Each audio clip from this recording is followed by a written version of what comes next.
So why does this tribulation produce death for the rootless plant? I think there's at least two reasons for that. First, the one that quickly sprang up to life with no root failed to understand that the blessings of the kingdom and this life are spiritual. And we say this all the time, but we can't say it enough.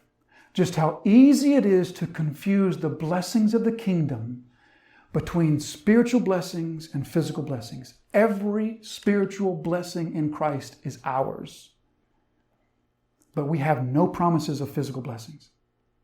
We have none. Yes, all good things come from God. And yes, God is often pleased to bless us physically with healings, with health, with strength, with employment, with friends, with family, with food on the table and a roof over our head. God is often pleased to bless us physically, but there are no promises of that.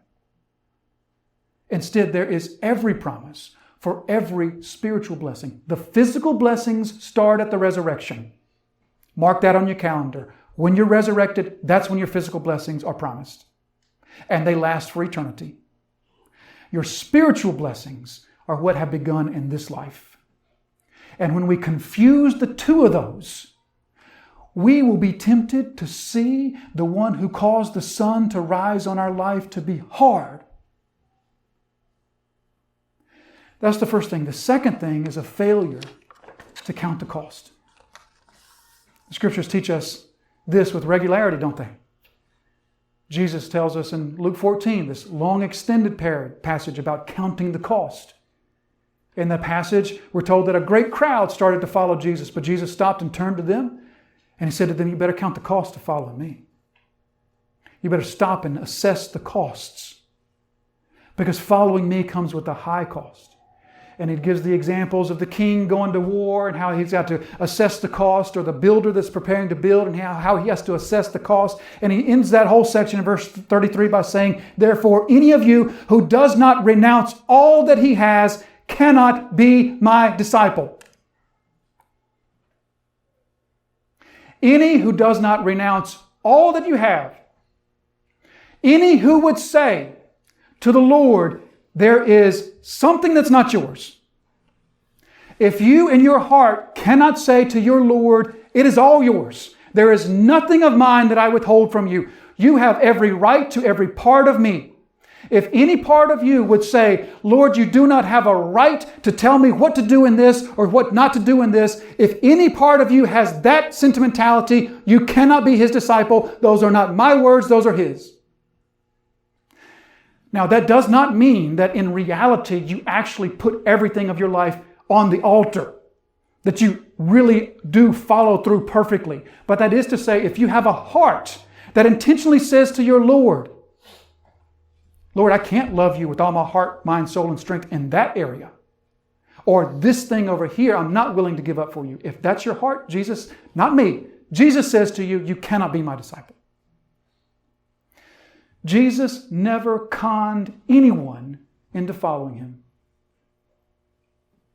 In fact, Jesus went to great extremes to do the opposite. People would come to Jesus, Jesus, let me follow you. And Jesus would say, hang on a minute. Look over there. You see that fox running across the prairie over there? See that fox? That fox has a hole somewhere. And he goes and he climbs in that hole at night. Neither me nor those who follow me even have that. Or another would come to Jesus, Jesus, I'm ready to follow you. Just let me go say goodbye to my parents first. No one who puts the hand to the plow and looks back is worthy of my kingdom. You see how Jesus, rather than conning anyone, would say to them, you must forsake all. There must be nothing of your old life that you cling to. Rich young ruler comes to him, Lord, I've obeyed in every way. Okay, give away everything you got. Can't do it, Lord. Not that, everything but that.